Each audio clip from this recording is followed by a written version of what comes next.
ಇವತ್ತಿನ ಈ ಊರಿನಲ್ಲಿ ನಾನು ನಿಮಗೆ ಮಲೆಕುಡಿ ಅನ್ನುವಂಥ ಒಂದು ಟ್ರೈಬಿನ ಬಗ್ಗೆ ನಾನು ಇವತ್ತು ನಿಮಗೆ ತಿಳಿಸ್ಕೊಡೋದಕ್ಕೆ ಹೊರಟಿದ್ದೀನಿ. ಕುದುರೆಮುಖ ರಾಷ್ಟ್ರೀಯ ಉದ್ಯಾನದ ಒಳಗೆ ಇರುವಂಥ ಒಂದು ಟ್ರೈಬ್ ಅಂತಲೇ ಹೇಳ್ಬೋದು. ಅಲ್ಲಿ ರೋಡ್ಗಳು ಮತ್ತೆ ಹೋಗಿದೆ, ರೋಡ್ ಇಲ್ಲ.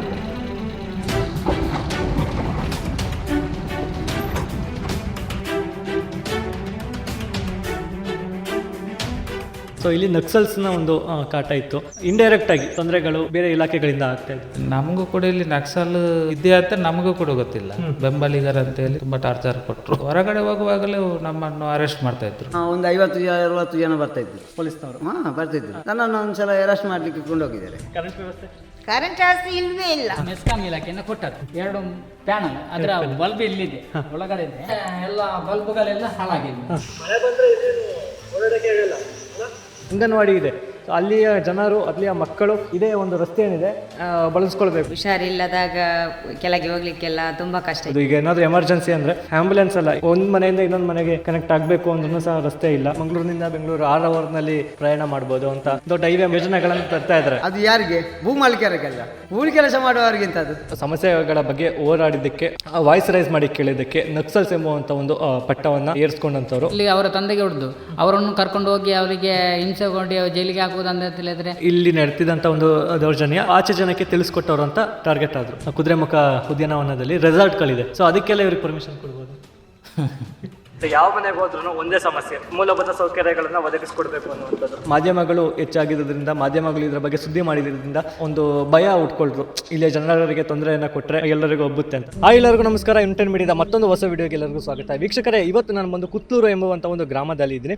ಸೊ ಇದು ಬಂದು ದಕ್ಷಿಣ ಕನ್ನಡ ಜಿಲ್ಲೆಯ ಬೆಳ್ತಂಗಡಿ ತಾಲೂಕಿಗೆ ಸೇರುವಂಥ ಒಂದು ಗ್ರಾಮ. ಸೊ ಇವತ್ತಿನ ಈ ಊರಿನಲ್ಲಿ ನಾನು ನಿಮಗೆ ಮಲೆಕುಡಿ ಅನ್ನುವಂಥ ಒಂದು ಸಮುದಾಯದ ಬಗ್ಗೆ, ಅಂದರೆ ಆ ಒಂದು ಸಮುದಾಯಕ್ಕೆ ಸೇರಿದ ಜನರ ಬಗ್ಗೆ, ಒಂದು ಟ್ರೈಬಿನ ಬಗ್ಗೆ ನಾನು ಇವತ್ತು ನಿಮಗೆ ತಿಳಿಸ್ಕೊಡೋದಕ್ಕೆ ಹೊರಟಿದ್ದೀನಿ.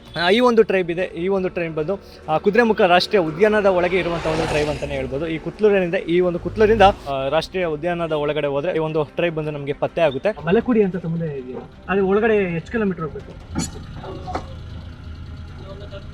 10 ಕಿಲೋಮೀಟರ್. ಆಕ್ಚುಲಿ ನಾವು ಇವತ್ತಿನ ಈ ಒಂದು ವಿಡಿಯೋದಲ್ಲಿ ಈ ಒಂದು ಟ್ರೈಬ್ ಬಗ್ಗೆ ಯಾಕೆ ವಿಡಿಯೋವನ್ನು ಮಾಡ್ತಾ ಇದೀವಿ ಅಂದ್ರೆ, ಇದು ಬಂದು ಮೂಲಭೂತ ಸೌಕರ್ಯಗಳಿಂದ ವಂಚಿತರಾಗಿರುವಂತ ಒಂದು ಜನಾಂಗ ಅಂದ್ರೂ ಸಹ ತಪ್ಪಾಗ್ಲಿಕ್ಕಿಲ್ಲ. ಯಾಕಂದ್ರೆ ನಮಗೆ ಬೇಕಾಗಿರುವಂತ ಮೂಲಭೂತ ಸೌಕರ್ಯಗಳು ಅಂತ ತಗೊಂಡ್ರೆ ಬೇಸಿಕಲಿ ನಮಗೆ ಕರೆಂಟ್ ವ್ಯವಸ್ಥೆ ಬೇಕು, ನೀರಿನ ವ್ಯವಸ್ಥೆ ಬೇಕು, ರಸ್ತೆಯ ವ್ಯವಸ್ಥೆ ಬೇಕು. ಆದರೆ ಈ 3 ವ್ಯವಸ್ಥೆಗಳು ಸಹ ಆ ಒಂದು ಗ್ರಾಮದಲ್ಲಿ ಇಲ್ಲ. ಆ್ಯಂಡ್ ಆ ಒಂದು ವ್ಯವಸ್ಥೆಯನ್ನು ಕೇಳೋದಕ್ಕೆ ಹೋಗಿ ನಕ್ಸಲ್ಸ್ ಎಂಬುವಂಥ ಪಟ್ಟ ತಗೊಂಡಿರುವಂತಹ ಜನರು ಸಹ ಅಂದ್ರೂ ನಾವು ಹೇಳ್ಬೋದು. ಸೊ ಇದ್ರ ಬಗ್ಗೆ ನಾನು ಹೇಳೋದಕ್ಕಿಂತ ಹೆಚ್ಚಾಗಿ ಸೊ ಅಲ್ಲಿಯ ಜನರನ್ನ ಮಾತಾಡ್ಸೋಣ. ಸೊ ಬನ್ನಿ ವೀಕ್ಷಕರೇ, ಈಗ ಒಳಗಡೆ ಹೋಗೋಣ. ನೀವೀಗ ದೂರದಲ್ಲಿ ಬೆಟ್ಟಗಳು ಏನು ನೋಡ್ತಾ ಇದ್ರ, ಅದೆಲ್ಲ ಬಂದು ಕುದುರೆಮುಖ ರಾಷ್ಟ್ರೀಯ ಉದ್ಯಾನವನಕ್ಕೆ ಸೇರುವಂಥ ಒಂದು ಬೆಟ್ಟಗಳು, ಕುದುರೆಮುಖ ಬೆಟ್ಟಗಳು ಅಂತಾನೆ ಹೇಳ್ಬೋದು. ಸೊ ಆ ಬೆಟ್ಟದ ತಪ್ಪಲಿನಲ್ಲಿ ಮಲೆಕುಡಿಯ ಸಮುದಾಯಕ್ಕೆ ಸೇರಿದಂಥ ಜನರು ಇರುವಂಥದ್ದು. ಯಜಮಾನ್ರೆ, ಇಲ್ಲಿ ಮಲೆಕುಡಿ ಅಂತ ಸಮುದಾಯ ಇದೆಯಲ್ಲ, ಅಲ್ಲಿ ರೋಡ್ಗಳು ಮತ್ತೆ ಹೋಗಿದೆ, ರೋಡ್ ಇಲ್ಲ. ನೋಡ್ಬೋದು, ಈಗ ಬಲಕ್ಕೊಂದು ದಾರಿಯಲ್ಲಿದೆ. ಇದು ಬಂದು ಅಂಜರೊಟ್ಟು ಅನ್ನುವಂಥ ಒಂದು ಪ್ರದೇಶಕ್ಕೆ ಹೋಗುತ್ತೆ.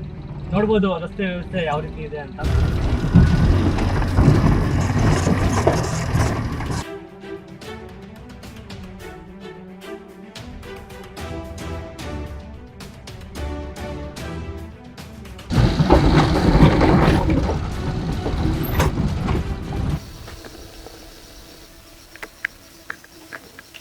ಎಸ್ ವೀಕ್ಷಕರೇ, ಈಗ ಕುತ್ಲೂರಿಂದ ಒಂದು 3 ಕಿಲೋಮೀಟ್ರ್ ಒಳಗಡೆ ಬಂದ್ವಿ.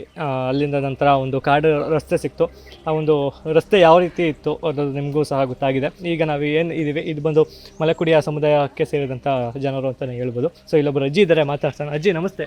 ನಮಸ್ತೆ. ನಿಮ್ಮ ಹೆಸರು? ನನ್ನ ಹೆಸರು ದೇಜಮ್ಮ. ದೇಜಮ್ಮ. ಇದು ಪ್ರದೇಶ ಅಂತ ಏನೋ ಇದಕ್ಕೆ ಏನಾದ್ರು ಹೆಸರು ಇದೆಯಾ? ಹೆಸರು ಬಾರ್ದಜಿ ಅಂತ. ಬಾರ್ದಜಿ ಅಂತ. ಇಲ್ಲಿ ರಸ್ತೆ ಇದೆಯಲ್ಲ, ರಸ್ತೆ ಉಂಟಲ್ಲ, ಹೀಗೆ ನೋಡು, ನೀವು ನೋಡ್ತೀರಲ್ವಾ ರಸ್ತೆ ಹೇಗಿದೆ ಅಂತ. ಇಲ್ಲಿ ನಿಮ್ಗೆ ತೊಂದರೆ ಅಂದ್ರೆ ಏನೆಲ್ಲ ಇದೆ? ತೊಂದರೆ ಅಂದ್ರೆ ಯಾರಿದ್ದು ತೊಂದರೆ ಎಲ್ಲದಂತೂ ಉಂಟು. ಫಾರೆಸ್ಟ್ನವರದ್ದು, ಪೊಲೀಸ್ನವರಿದ್ದು ಸ್ವಲ್ಪ ತೊಂದರೆ ಉಂಟು. ಮತ್ತೆಂತ ಮಾಡುದು, ಜೀವನ ಒಂದು ಆಗ್ಬೇಕಲ್ವಾ. ಕರೆಂಟ್ ವ್ಯವಸ್ಥೆ? ಕರೆಂಟ್ ವ್ಯವಸ್ಥೆ ಇಲ್ವೇ ಇಲ್ಲ. ಇಲ್ವೇ ಇಲ್ಲ. ಮತ್ತೆ ನಿಮ್ಗೆ ಈಗ ಮನೆಗೆಲ್ಲ ಬೆಳಕಿಗೆ? ಅದು ಸೋಲಾರ್. ಸೋಲಾರ್ ಹೆಂಗೆ? ಸೋಲಾರ್ ಎಲ್ಲ ಸರಿ ಇದೆಯಾ? ಸರಿ, ಸ್ವಲ್ಪ ಉಂಟು, ಇಲ್ಲ ಅಂತ ಹೇಳಲಿಕ್ಕಿಲ್ಲ, ಸ್ವಲ್ಪ ಉಂಟು. ಅದ್ ಬಿಟ್ರೆ ನೆಕ್ಸ್ಟ್ ಇನ್ನೇನು ಸಮಸ್ಯೆಗಳಿದೆ ನಿಮ್ಗೆ ಇಲ್ಲಿ? ಸಮಸ್ಯೆ ಅಂದ್ರೆ ಇದೆ, ಕರೆಂಟ್ ಒಂದು, ಮಾರ್ಗದೊಂದು ಅಂದ್ರೆ ಮೂಲಭೂತ ಸೌಕರ್ಯಗಳು ಬೇಕಾಗಿರುವಂತದ್ದೇ ಇಲ್ಲ. ಸರ್ಕಾರ ಇದು ಎಷ್ಟು ಸಲ ಇದು ಕೊಟ್ಟರೆ ಗೊತ್ತುಂಟ ಅರ್ಜಿ, ಕರೆಂಟ್ ಹಾಕ್ಬೇಕು. ಅಲ್ಲ, ಈಗ ನೀವು ಇಲ್ಲೆಲ್ಲ ವೋಟಿಂಗ್ ಎಲ್ಲ ನಿಮ್ಗೆ ಇದೆಯಲ್ಲ, ಹೌದು ಓಟು ಓಟೆಲ್ಲ ಯಾವುದು ಬರುತ್ತೆ? ನಾರವಿ ಬರುತ್ತೆ. ಹಾಂ ನಾರವಿ. ಅಲ್ಲ ವೋಟಿಂಗ್ ಎಲ್ಲ ಹಾಕ್ಬೇಕು ಅಂದ್ರೆ ನೀವು ಅದೆಲ್ಲ ಕೇಳಬೇಕಲ್ಲ. ಅವ್ರು ಬರ್ತಾರಲ್ಲ ಕೇಳ್ಕೊಂಡು ಓಟ್ ಹಾಕ್ಬೇಕಾದ್ರೂ ಬರ್ತಾರೆ, ಆಗ ನೀವಿಲ್ಲೇ ಕೇಳ್ಬೋದು. ಅಥವಾ ನೀವು ಓಟ್ ಹಾಕಿದ್ಮೇಲೆ ನಿಮ್ಗೆ ಪ್ರಶ್ನೆ ಮಾಡೋ ಹಕ್ಕಿದೆಯಲ್ಲ, ಕೇಳ್ಬೋದು. ಅದು ಕೇಳಿದ್ರೆ ಅವ್ರು ಬೇರೆನೆ ಮಾತಾಡ್ತಾರೆ. ಏನ್ ಹೇಳ್ತಾರೆ? ಹೇಳೋದು ಕೊಡುವ ಅಂತ ಹೇಳಿ ನಮ್ಮನ್ನೇ ಬಾಯಿ ಮುಚ್ಚಿಸ್ತಾರೆ. ಎಸ್ ವೀಕ್ಷಕರೇ, ಈಗ ಪೂವಪ್ಪ ಅಂತ ಏನಿದ್ರೆ, ಸೊ ಇವರ ಮನೆಗೆ ನಾವೀಗ ಭೇಟಿಯನ್ನು ಕೊಟ್ಟಿದ್ದೀವಿ. ನೋಡಿದ ತಕ್ಷಣ ಕಾಣೋದು ರಸ್ತೆ ವ್ಯವಸ್ಥೆ ಇಲ್ಲ ಇಲ್ಲಿ. ಇಲ್ಲ. ಈಗ ನಮಗೆ ಬರಬೇಕಾದ್ರೆ ತುಂಬ ಕಷ್ಟ ಆಯಿತು. ಈಗ ಅದ್ರ ಬಗ್ಗೆ ಏನು ಹೇಳ್ತೀರಾ? ಈಗ ಹೇಳುವುದಾದರೆ ನಾವು ತಲಾಂತರದಿಂದ ನಮ್ಮ ಅಜ್ಜ ಎಲ್ಲ ಇಲ್ಲೇ ಬೆಳೆದು ಹುಟ್ಟಿದವರಂತ ನಮಗೆ, ನಾವು ಈಗ ನನಗೆ ಈಗ 47-48 ವರ್ಷ ವಯಸ್ಸಿದೆ. ಇದರಿಂದ ಮೊದಲೇ ಇದ್ದ ಜಾಗಗಳಿದು. ಇದು ಇದ್ರ ಬಗ್ಗೆ ನಮಗೆ ಹೇಳಲಿಕ್ಕೆ ಸರ್ಕಾರಕ್ಕೂ ಕೂಡ ಇಸ್ವಿ ಎಷ್ಟಂತ ಹೇಳಲಿಕ್ಕೆ ಅವರಿಗೂ ಕೂಡ ಅಲ್ಲಿ ಲೆಕ್ಕ ಇರಲ್ಲ ಅಂತ ನಮಗೆ ಗೊತ್ತಾಗ್ತದೆ. ಹಾಗಾಗಿರುವಾಗ ಆ ಸಂದರ್ಭದಲ್ಲಿ ಕಾಲು ದಾರಿಯಲ್ಲೇ 7 ಕಿಲೋಮೀಟ್ರು, ಅಂದರೆ ನಾರವಿಗೆ ಹೋಗಬೇಕಾದ್ರೆ ಒಂದು 10 ಕಿಲೋಮೀಟ್ರ್ ಆಗ್ತದೆ. ನಾವು ಈಗ ಡಾಮ ರಸ್ತೆಗೆ ಹೋಗಬೇಕಾದ್ರೂ ಕೂಡ 7 ಕಿಲೋಮೀಟ್ರು ಇಲ್ಲಿಂದ ನಡ್ಕೊಂಡು, ಕಾಲು ದಾರಿಯಲ್ಲಿ ನಡ್ಕೊಂಡು ಹೊತ್ಕೊಂಡು, ತಲೆಯಲ್ಲಿ ಹೊತ್ಕೊಂಡು, ಏನು ಅಕ್ಕಿ ಇರ್ಬೋದು, ರೇಷನ್ ಇರ್ಬೋದು, ಎಲ್ಲ ತಲೆಯಲ್ಲಿ ಹೊತ್ಕೊಂಡು ಕೊಂಡೋಗೋದು ಕೂಡ ಹೊತ್ಕೊಂಡೆ, ಬರುವಾಗಲೂ ಹೊತ್ಕೊಂಡೆ ಬರುವಂಥದ್ದು ಇತ್ತು. ಈಗ ನಾವು ಇಲ್ಲೆಲ್ಲ ಒಂದೊಂದು ಒಗ್ಗಟ್ಟಾಗಿ ನಮಗೆ ಹೋಗಲಿಕ್ಕೆ ಬರಲಿಕ್ಕೆ ಒಂದು ರಸ್ತೆ ಬೇಕು ಅಂತ ನಾವು ನಮ್ಮ ಶ್ರಮದಿಂದ ನಾವೇ ನಮ್ಮ ಒಂದು ಮನೆಯಿಂದ 1 kg ಅಕ್ಕಿ ಒಂದೊಂದು ದಿವಸದ ಊಟ ಮಾಡಿಕೊಂಡು ನಾವು ಹೋಗಿ ಆ ರಸ್ತೆ ಮಾಡಿ, ಈಗ ರಸ್ತೆ ಬರುವ ನಮಗೆ ಈಗ ವೆಹಿಕಲ್ ಎಲ್ಲ ಬರುವ ಹಾಗೆ ಬರುವ ಸ್ಥಿತಿಯಲ್ಲಿ ಕೂಡ ಈ ಹಂತದಲ್ಲಿ ಮಾಡಿಕೊಂಡಿದ್ದೇವೆ. ಎಸ್, ಹೌದು. ನಾವು ಮೊದಲನೇ ಮನೆಗೆ ವಿಸಿಟ್ ಮಾಡಬೇಕಾದ್ರೆ ಅಂದ್ಕೊಂಡ್ವಿ ಪರವಾಗಿಲ್ಲ ರಸ್ತೆ ವ್ಯವಸ್ಥೆ ಇದೆ, ಮಾಡಿಕೊಟ್ಟಿದ್ದಾರೆ ರಸ್ತೆ ವ್ಯವಸ್ಥೆ ಅಂದ್ಕೊಳ್ತಾ ಇದ್ವಿ. ಬಟ್ ನಮಗೆ ಗೊತ್ತಾಗಿದ್ದು ಮನೆಗೆ ಭೇಟಿ ಕೊಟ್ಟಾಗಲಿಲ್ಲ, ಅದು ನಿಮ್ಮ ಒಂದು ಖರ್ಚಿನಲ್ಲೇ ಮಾಡ್ಕೊಂಡಿರುವಂಥದ್ದು ಅಂತ. ಸರಿ, ಒಂದಷ್ಟು ಗ್ರಾಮ ಪಂಚಾಯತಿಯಿಂದ ಸ್ವಲ್ಪ ಕೊಡ್ತಾರೆ. ಈಗ ಒಂದು 2-3 ವರ್ಷಗಳಿಂದ, ಒಂದು 5-6 ವರ್ಷಗಳಿಂದ ಒಂದು 5,000 ಒಂದು 10,000 ರೂಪಾಯಿ ಅದನ್ನು ವರ್ಷಕ್ಕೆ ರಿಪೇರಿಗೆ ಅಂತ ಕೊಡ್ತಾ ಇದ್ದಾರೆ. ಕೊಡಬೇಕಾಗಿದೆ, ಯಾಕಂದ್ರೆ ನೀವು ವೋಟಿಂಗ್ ಎಲ್ಲ ಮಾಡ್ತೀರಾ, ಅದೇ ನೀವೆಲ್ಲ ಮಾಡಿರ್ತೀರಾ, ಕೇಳಬೇಕಾಗಿದೆ ಅದೆಲ್ಲ. ಅದೇ ಅದನ್ನೆಲ್ಲ ಒಂದಷ್ಟು ಮೆಂಬರ್, ನಮ್ಮ ಏರಿಯಾಕ್ಕೆ ಯಾರು ಮೆಂಬರ್ ಬರ್ತಾರ ಅವರು ನಮಗೆ ಕೊಡ್ತಾರೆ. ಈಗ ನಿಮಗೆ ಈಗ ಸಿಟಿ ಸಂಪರ್ಕ ಅಂದ್ರೆ ನೀವೀಗ ಏನಾದರೂ ಒಂದು ಈಗ ಅಕ್ಕಿ ತರಬೇಕು, ಬೆಳೆ ತರಬೇಕು, ಅಥವಾ ಏನಾದರೂ ದಿನಸಿ ಸಾಮಾನು ತರಬೇಕು ಅಂದರೆ ನಿಮಗೆ ಯಾವುದು ಲಿಂಕ್ ಇರೋದಿಲ್ಲ. ಇಲ್ಲಿ ನಾವು ಏನಾದರೂ ಪೇಟೆಗೆ ಮಕ್ಕಳನ್ನು ಕರ್ಕೊಂಡು ಬೇಕು, ಇಲ್ಲ ಆಸ್ಪತ್ರೆಗೆ ಹೋಗಬೇಕು, ಇಲ್ಲ ನಮಗೆ ಏನಾದರೂ ರೇಷನ್ ಬೇಕಾದರೆ ನಾವು ನಡ್ಕೊಂಡು ಇಲ್ಲಿಂದ 1-2-3 ಕಿಲೋಮೀಟರ್ ನಡ್ಕೊಂಡು ಹೋಗಿ ಅಲ್ಲಿಂದ ರಿಕ್ಷಾ ಮಾಡ್ಕೊಂಡು ಹೋಗಬೇಕು. ಇಲ್ಲ ಅಂದರೆ ನಾವು ಬಾಡಿಗೆ ಅಂತ ಅವರನ್ನು ಫೋನ್ ಮಾಡಿ ತರಿಸ್ಕೊಂಡು 400 ರೂಪಾಯಿ 500 ರೂಪಾಯಿ ಕೊಡಬೇಕು ಒಂದು ಸರ ಬಂದಕ್ಕೆ. ಬರಲಿಕ್ಕೆ ಹೋಗ್ಲಿಕ್ಕೆ 1,000 ರೂಪಾಯಿ ಆಗ್ತದೆ ಇಲ್ಲಿಗೆ. ಯಾವ ಊರಿಗೆ ಹೋಗ್ತೀರಾ? ಇಲ್ಲಿ ನಾರವಿ ನಿಮಗೆ ಲಿಂಕ್ ಇರೋದು. ಈಗ ಅದಲ್ಲದೆ ಬೇರೆ ಏನೆಲ್ಲ ಸಮಸ್ಯೆ ಇದೆ? ಅದೇ ಈಗ ಒಂದು ಸಮಸ್ಯೆ, ರಸ್ತೆ ಮಳೆಗಾಲದಲ್ಲಿ ಅದು ಕುಸಿತ ಮಣ್ಣೆಲ್ಲ ಹೋಗಿ ಕಲ್ಲೆಲ್ಲ ಮೇಲಾಗಿ ಬಂದು ಗಾಡಿಗೆ ವೆಹಿಕಲಿಗೆ ಹೋಗ್ಲಿಕ್ಕೆ ಬರಲಿಕ್ಕೆ ಸ್ವಲ್ಪ ತೊಂದರೆ ಆಗ್ತದೆ. ಆದರೂ ಕೂಡ ಬರ್ತಾರೆ. ಇನ್ನೊಂದು ಯಾವುದಂತ ಹೇಳಿದರೆ, ಇಲ್ಲಿರುವಂಥ ಜನರಿಗೆ ಮೂಲಭೂತ ಸೌಕರ್ಯ ಅಂದರೆ ಕರೆಂಟ್ ಇಲ್ಲ. ಅಂದರೆ ನಿಮಗೆ ಬೆಳಕಿಗೆ ಸೋಲಾರ್ ಎಲ್ಲ ದೀಪ ಸಮಾಜ ಕಲ್ಯಾಣ ಇಲಾಖೆ ಒಂದು ಕೊಟ್ಟಿದ್ದಾರೆ. ಮತ್ತೆ ಕೇಳ್ಪಟ್ವಿ, ಅದು ಕೂಡ ರಿಪೇರಿಗೆ ಬರ್ತಾ ಇರ್ತದೆ ಆಗಾಗ ಅಂತ. ಅದೊಂದು ಸಲ ಕೇಂದ್ರ ಸರ್ಕಾರದಿಂದ ಒಂದು 50,000 ರೂಪಾಯಿ ಬಜೆಟಲ್ಲಿ ಕೊಡಬೇಕಂತ ಇದಿತ್ತು. ಒಬ್ಬರು ಅದು ಏನು ಟೆಂಡರ್ ಆಗಿ ನಿಂತವರು, ಬೆಂಗಳೂರಿನವರಿಗೆ ಟೆಂಡರ್ ಆಗಿ ನಿಂತು ಅಲ್ಲಿಂದ ಒಂದು 25,000 ಒಳಗಡೆ ಒಂದು ಸೋಲಾರ್ ದೀಪ ಅಂತ ಅವರು ಈ ಮೆಸ್ಕಾಂ ಇಲಾಖೆಯ ಒಟ್ಟು ಕಾಂಟ್ಯಾಕ್ಟಲ್ಲಿ ಬಂದಿದ್ದರು. ಅವರು ಮೆಸ್ಕಾಮಿನಿಂದ ಒಂದು ಸೋಲಾರ್ ಅದೇ ಇದೆ, ಅದು 4 ಬಲ್ಬ್ ಮಾತ್ರ, ಒಂದು ರೀಚಾರ್ಜ್ ಮಾಡಲಿಕ್ಕೆ ಮಾತ್ರ ಇರುವುದು. ಅಷ್ಟದನ್ನು ಇಷ್ಟು ಮಲ್ಲ ಡಬ್ಬದಷ್ಟು ಕೊಟ್ಟು ಅದು ನಮಗೆ ಉಪಯೋಗಕ್ಕೆ ಆಗಿಲ್ಲ. ಅದು ಮತ್ತೆ ಒಂದು ತಿಂಗಳಾಗುವಾಗ 2 ತಿಂಗಳಾಗಿ ಒಂದು ಜಾಮ್ ಆಗ್ತಿತ್ತು, ಅದು ಬಟನ್ ವರ್ಕ್ ಆಗಿರಲಿಲ್ಲ. ಇದೆಲ್ಲ ಆಗಿ ಅದು ಕಳಪೆ ಆಗಿದೆ ಅಂತ ನಾವು ಕಂಪ್ಲೇಂಟ್ ಮಾಡಿದ್ದೇವೆ ಸಮಾಜ ಕಲ್ಯಾಣ ಇಲಾಖೆಗೆ.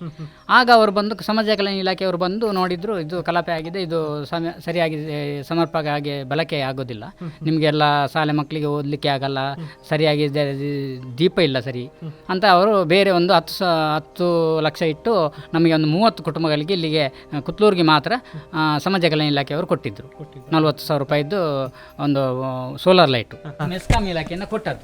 ಹೇಳ್ದಲ್ಲ 50,000 ರೂಪಾಯಿದ್ದು ಒಂದು ಇದು ಪ್ಯಾಕೇಜ್ ಇತ್ತು, ಅದರಲ್ಲಿ ಅವರು ಮತ್ತೆ ನಿಮಗೆ ನಕ್ಸಲ್ ಪ್ಯಾಕೇಜ್ ಅಂತ ಏನೋ ಈ ಜಾಗಕ್ಕೆ ಸಿಕ್ತು ಅಂತ. ಅದೇ 50,000 ರೂಪಾಯಿ ಅದಕ್ಕೆ ಹಾಕಿದ್ದವರು.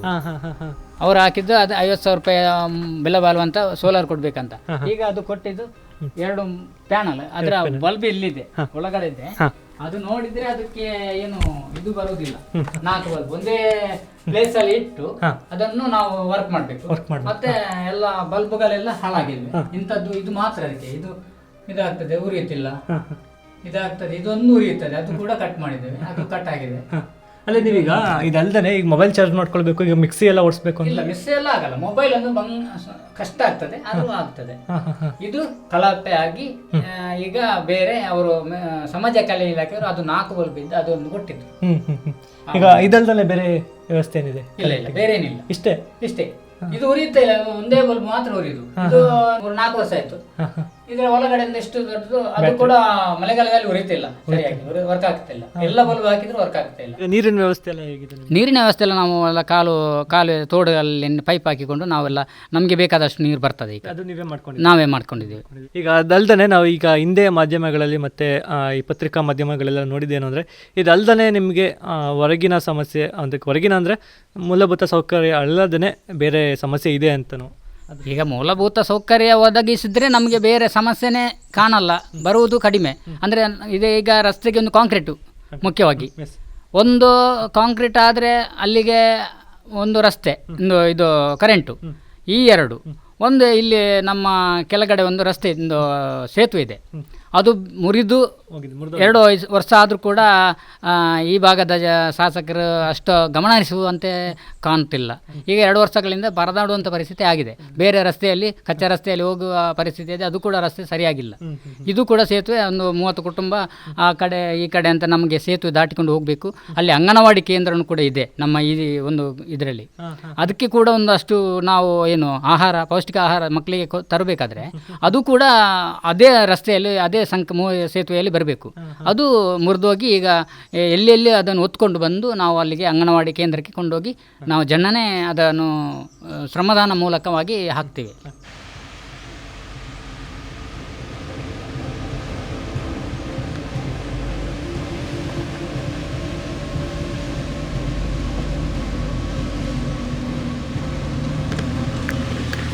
ನೋಡ್ಬೋದು ನನ್ನ ಹಿಂದೆ ಒಂದು ರಸ್ತೆ ಇದೆ.